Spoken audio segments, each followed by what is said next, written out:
This week, we've seen villains from our heroes' pasts, intergalactic politics gone astray, and a slasher that makes you think twice about carving the turkey. Let's dive right into what's on the pull list.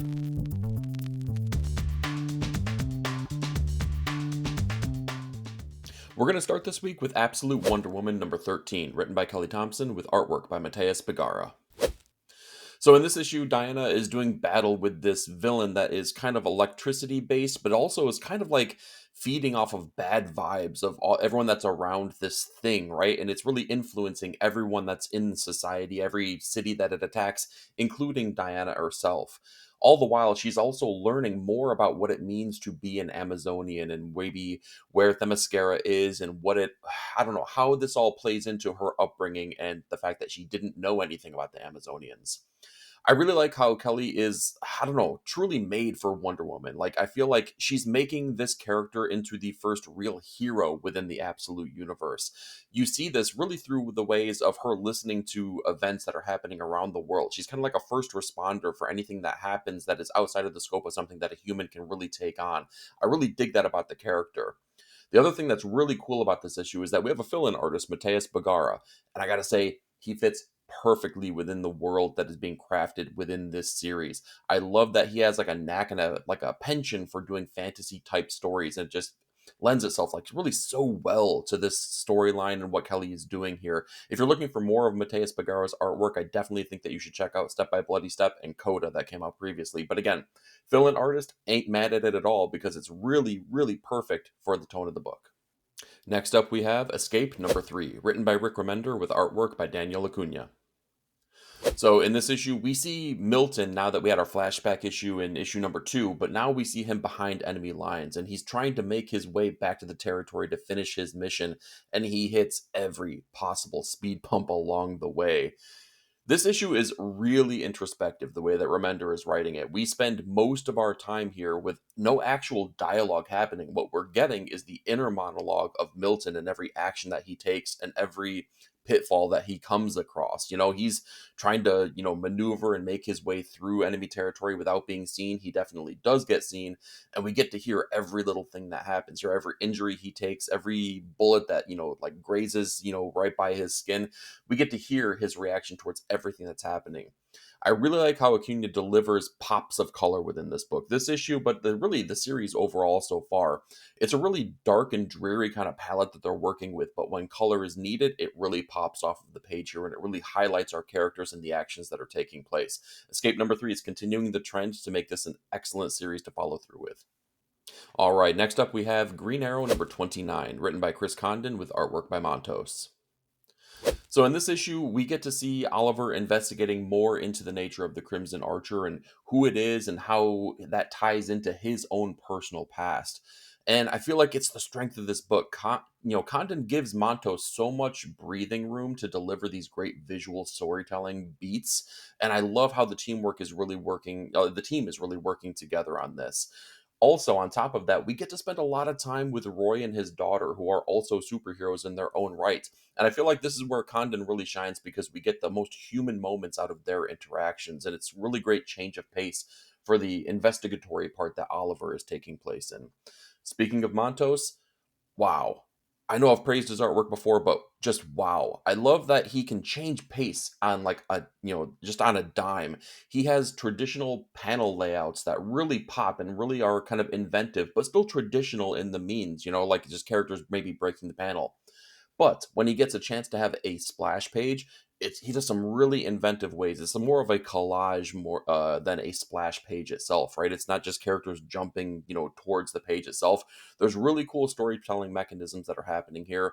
Chris Condon and Montos have done a fantastic job here on crafting Green Arrow as a story that leans on legacy but feels new. We have a couple more issues to go here, but don't let that make you stray away. Definitely check this out because it's one of the best superhero comics on stands.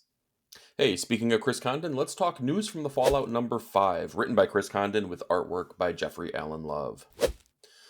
So in this issue, the survivors that were in the cafe, they've made it to this, quote unquote ghost town, basically the town that's been shunned away from society, and they learn a little bit more about the origin of the spores that are making these people into these zombified creatures, and they kind of try to look to make their final stand, and in so they are meeting the one sole, person who lives within this ghost town. This may have been my favorite issue of the series so far. I've been kind of hit and miss with the totality of it, but I think that this one was really, really effective. There's a lot of personality that's given to each of the characters here, and I feel like we've built a little bit in previous issues, but this one really delivers on that notion. I really enjoy Love's artwork. Like I really, really do. The problem that I have with it is I feel like it doesn't lend itself to the story that's being told. And that's always kind of been my critique on this. I've read other things that Love has worked on, then they've been more fantasy driven and more prose driven, and I thought that his artwork was really effective. Here, I'll be honest, it kind of takes me out of the story more than anything. Not to say it's bad, but it just doesn't make me feel like it's a cohesive part of the story that I'm looking for right here. Overall, though, I have to say, News from the Fallout has been fun, and I can't wait because we only have one more issue left, so I want to see how this ends. All right, let's talk No Man's Land number 2, written and drawn by Simon Kodransky. So, our FBI agent Collins teams up with his Russian counterpart as they speak to the locals about the murder that has happened on this ice bridge. And I gotta say, like previously, I had compared issue number 1 to JFK, the movie by Oliver Stone. But this issue has me feeling more like that TV show True Detective. And I mean that as a really big compliment. I love the way that our two characters now are working together. They've struck this uneasy alliance as they can't let their superiors know that either one of them are working together, so they kind of have to keep things low key, and they're investigating the local society that are on within Alaska, and we're kind of learning a little bit more about their ways and how they've kind of covered things up, and maybe some of the, I don't know, trials and tribulations that they've gone through. We also get some big hints as to what is really happening here with the nature of the murder, and maybe who the murderer is really at this point. Kudransky also does really cool things here, and I've said this about a previous issue that's come out this week here. But again, it's stark colors. We're dealing with Alaska and Russia in winter. It's very white, very stark whites. But when color is needed, he uses it very effectively, and it makes it pop off the page. Right, it gives that page really real weight and real meaning because you know that something bold is happening due to the fact that there's a huge color splash. This has been a really exciting issue, and it's been a really exciting series so far with only 2 issues in. So I think that time is now to jump on this and make sure that you're reading it. Next up, we have Space Ghost number 4, written by David Pepose with artwork by Jonathan Lau. This was a fun one. This is the beginning of a new story arc here, as Space Ghost and the team oversee this shaky peace treaty, basically, amongst two intergalactic factions. And of course, nothing goes as expected and everything goes astray. It was awesome. It was really, really cool. Papos has the entire team back. Is it Space Ghost, Jan and Jason? They're all working together, and I love the way this found family functions together, especially when everything does go wrong. Jan is this very protective character. Jace is definitely, kind of like a headstrong character trying to dive right into the action and, be the biggest help maybe to Space Ghost, even though he may have put himself into peril in doing so. Lau deserves way more credit than he's ever given to. He's been so consistent with this entire series. There are scenes in here where Space Ghost needs to like redirect the trajectory of this thing that is shot towards this planet, and I love the way that Lau renders it. On top of that, the dude has never missed an issue, and it's pretty consistently coming out here. I don't believe that we've gotten any deadlines that have been missed here on Space Ghost. It's a really great series. Again, it's one of the best superhero comics that I enjoy reading thoroughly. It's classic, but it's also new at the same time. That's what Papos brings to this story here. And again, Jonathan Lau's artwork makes it brings that gritty tone of the narrative forward through the artwork, and it's making it worthwhile to check out. All right, next up we have Speed Racer Tales from the Road number 1, written by Mark London and David Papos with artwork primarily by Sebastian Perez. So this is kind of like a one shot, or at least like a self contained storyline where Racer X takes on a criminal with an all too familiar past and kind of upbringing that he has had here, and a secondary story where Spurtle and Chim Chim kind of take a joyride within the Mach 5. The artwork is totally killer here by Perez. It's so dynamic, right? And I feel like I've said that for the artist on every single one of these individual Speed Racer series, but I just love the iconography that Perez uses on here because Racer X is having to do these maneuvers in the car when he's kind of like, drifting and sliding and doing everything that he needs to do. And there's these panels where it shows the downshift and what he's doing with the clutch and the brake and pumping on the gas pedal. Perez does some really inventive things as it kind of shows the actions that are taking place here, almost like an instruction manual kind of way. It's really, really cool. The other great part about this is that it feels like Mad Cave really feels like they have something special here because they're building out the world of Speed Racer within 3 titles now, within Speed Racer proper, Racer X, and now this. Like they must have a lot of confidence in the property and the creators on that. And that's really exciting because you can feel that even though we're very early in, with this even being issue number 1, but we're really early into Mad Cave's time with the Speed Racer property, and it already feels very fleshed out, right? That's a strength to the teams that are involved with these books, and it's a strength to Mad Cave as well. Like, I'm going to give credit where credit's due. So keep doing what you're doing for the creative teams and Mad Cave because I'm enjoying every single thing about Speed Racer. Next up, we have Superman number 31, written by Joshua Williamson with artwork by Eddie Barrows. So this is kind of taking place parallel or maybe just a little bit in the past of the DCKO kickoff. So Superman is preparing for the event to take place. And in doing so, he's kind of meeting up with his family, preparing as many people as possible to be able to escape on the off chance that they fail. And all the while, Lois is also investigating the Fortress of Solitude and looking for some kind of way, some kind of level of assistance that she can give to Clark in his fight. She's looking for a way to stop Darkseid. And she may have also found it in an unlikely ally, if you will. This is a tie-in done very, very right. It feels poignant, it feels needed, it fleshes out the overall event, but it doesn't lose sight of everything that's happening within the storyline that is just the Superman series in itself.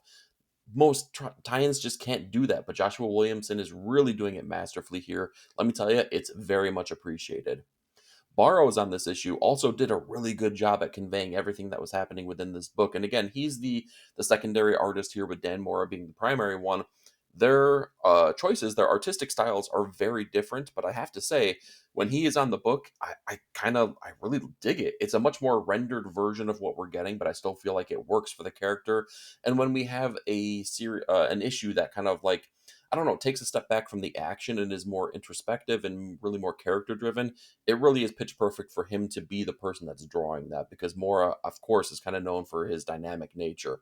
So I really dug this issue. It was really great as part of Superman, but also the DCKO event. All right, let's talk the end of a creative run with Teenage Mutant Ninja Turtles number 12, written by Jason Aaron with artwork by Juan Ferreira. So our turtle brothers hear the teachings and finally follow the ways of Hamato Yoshi at the end of Jason Aaron's run. And they're taking on the mutated version of District Attorney Hale, and he is kind of struggling and I don't know, he's becoming all of these different mutated creatures. You can see panel to panel that he's changing over and over and over. And I gotta say, Aaron had this like unenviable task of both making TMNT accessible and great for a new reader to hop on, but also not rebooting the title in itself. And I think that like he got like 90% there, which is way better than I feel like most people could do. I'm not even sure if 100% is achievable without just rebooting the series. I gotta say, they did really, really well here. The other part, though, is that Ferreira on the artwork was something that really became a hallmark of this series for me. It was one of my favorite things about ripping, kind of going through the pages of each and every issue here. And I really feel like one of the hallmarks is that like he stood out as one of the, I don't know, the premier artist on a TMNT title. I feel like his name should be mentioned amongst the greatest that have taken on this series. And I gotta say, I'm gonna miss it. This book does do a great job at setting up what the next creative team is going to be able to do. So it doesn't give us like a lot of finality, but it was accessible. It was achievable. I feel like the team did exactly what they needed to do with this introductory arc to get everyone excited about the Turtles again. I'm ready for the series to continue to go on. We're going to see if they can, kind of reach those same high water marks that Aaron and Ferreira did. Time will tell on that, but this was a really good ending. All right, from Ahoy Comics, we have Thanksgiving #1, written by Mark Russell with artwork by Elaine Marisette. So, a holiday themed murderer is revealed at a Thanksgiving dinner. And that's kind of like the premise of the story here. But I got to say, especially when we have a writer like Mark Russell, you know that the premise isn't always exactly, what is being delivered here. There's a lot of sharp satire that's used in this. It's pitch perfect for Russell, right? It just feels so extremely appropriate, especially for the subject matter that's at play here. And I gotta say, like, one of the things that really stood out to me was just little lines, right? There's little tidbits in the dialogue on here, and when someone says in here, "The proof is in the pudding," come on, it was so good. It was so good.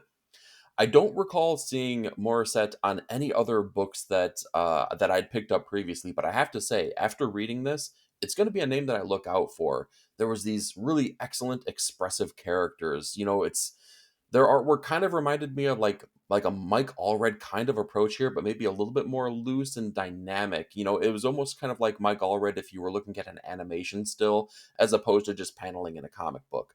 I really liked this. It was sharp, it was witty, it was everything that you expect from Mark Russell. So if you dig his writing, you're going to probably dig this, but playing in a different playground than he's normally accustomed to with the, genre of horror. I think maybe he should dabble in that a little bit more because I really, really dug this.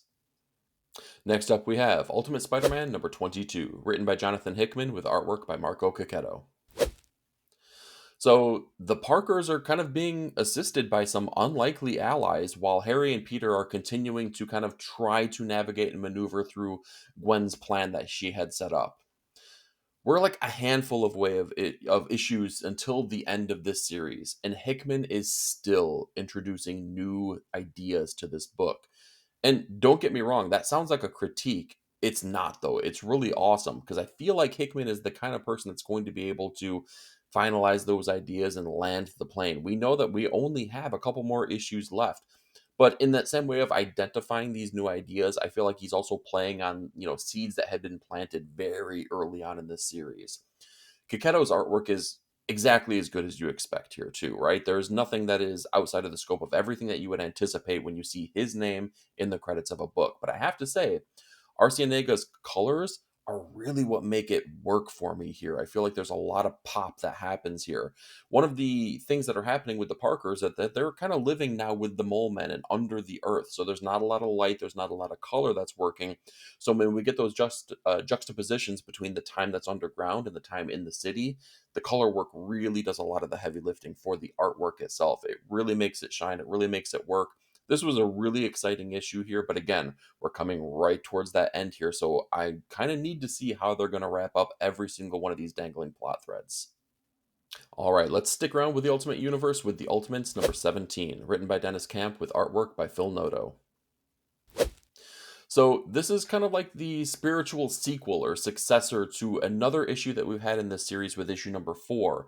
This is another one where we basically have a 4-panel grid on each and every page, and each one of those panels, they're kind of like positioning, kind of tells a story from a different time perspective that we've gotten. The cool thing here is that we've gotten the same creative team that's carried through. Dennis Camp has written every single issue of this series, but when Phil Noto has been on the book, it's been these timey-wimey kind of issues. The storylines that are taking place here, they really tell a lot about the ultimate version of Doom, or Reed Richards, if you will. The one that's been, basically manipulated by the maker version of Reed Richards and has basically had parts of his brain removed, still kind of continuing to make sure that he can be a scientist and he can still learn and facilitate everything he needs to, but he's taken away the ability to take enjoyment out of those scientific endeavors that he goes on to. So the narrative in this is really cool because it plays a lot on the idea of the creation of a new fantastic team, if you will. But I feel like Noto's artwork really did more in issue number 4 than it has at all with issue number 17. It's not that it felt rushed necessarily, but something just felt off and it didn't feel like to the same levels that I would associate Phil Noto's artwork delivering. I know that I've seen really stunning work from him previously, and maybe this comes from the coloring. I can't quite put my finger on it, but something felt a little bit off here. The story in itself was great. I feel like this is a hallmark of Dennis Camp's writing abilities because you can read this, left to right through a time stream, or you can read it top to bottom, page to page, and you still kind of see how each one of these events changes the different time periods as well that he's playing with. Not a lot of writers can do that. Camp does it effortlessly, and that's really what makes this issue shine. Next up, we have Universal Monsters The Invisible Man number 3, written by James Tynion with artwork by Danny. So, in this issue, Jack knows his experiments will soon need to bear some fruit, so he takes some drastic measures and prepares things for human trial. The narrative in this book, right? This issue, but also the entire series, it's so diabolically heavy handed because Jack is so clearly already a monster in his own right.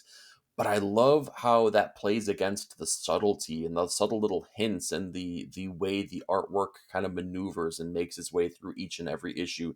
This one included. There are so many little background hints and so many artistic choices that kind of like I don't know, they show like what is coming down the pipeline in a really great way. A lot of the shadow work that is used, particularly on Jack, kind of make him look like this skeletal figure, even though he has not become the Invisible Man as of yet. There's so many really great like nods to what he will be and what's coming down the pipeline. Danny does such great work on here. The other part, though, about the narrative, it's like impossible not to want to take every character that is not the Invisible Man in this series and just take them by the shoulders and shake them and be like, why aren't you stopping this dude? Because he is so clearly evil. And at every turn, he kind of continues to be able to get away with every little thing that he's doing. And it's so incredibly frustrating. But this being a prequel to the movie, of course, we know how things are going to turn out. I'm having a lot of fun with the buildup of everything that's happening here. We're almost at the end point of this, and I have to say, things have kind of built to a fever pitch with issue number 3. So now it's going to be really exciting how they play with issue number 4 and see how that really kind of like starts interacting with the movie proper as well. So that's going to be some fun things to play with here. Definitely check this one out. And with my top comic of the week, let's talk Skinbreaker number 2, written by Robert Kirkman with artwork by David Finch. So Anak reluctantly has to do battle now with the chieftain in place, and he knows that he is going to have to basically, he's going to have to best him in battle, which means that is a fight to the death. And he knows that he needs to do it, even though he is fighting himself and trying to look for any way out of this that he could possibly take. Not because he's fearful of not being able to win, because he doesn't want to win and because he believes in everything that the chieftain has put forward. And wow, wow, wow, wow, wow. This issue had so many tiny details here, particularly from Finch, that is worked into every single page. This is a feast for the eyes. It is meticulous and hyper detailed and so rendered, and it works so incredibly well. You can tell the time that must have taken for Finch to actually like get these issues done. It shows so perfectly. There's a scene where it's a splash page where everyone is kind of getting ready for the battle, and it's like you can see every hair follicle of one of the bystanders watching this fight take place. Nothing was left off of the page here. I love Kirkman's, I don't know, the way that he is bringing forward the heart behind this, right? He injects so much hopefulness in this, even though we're looking at this precarious, like, balancing act of good versus evil, as Anak wants to be the leader of this tribe, and he doesn't want to be the leader, but he knows the way that this tribe should kind of move forward, and he's trying his best to hold kind of like, I don't know, some of the more dastardly people back from being able to take over the tribe. The other cool thing about this issue is that I did not anticipate us kind of taking a jump in time here, but we do, and we kind of get to see a little bit down the path of what's happening with this tribe after Anuk does the thing that he needs to do. So, man, there's a lot to kind of like, I don't know, just pour over in this book. Great artistic detail, really great writing here that leaves a lot on the page too. They're not overtelling basically.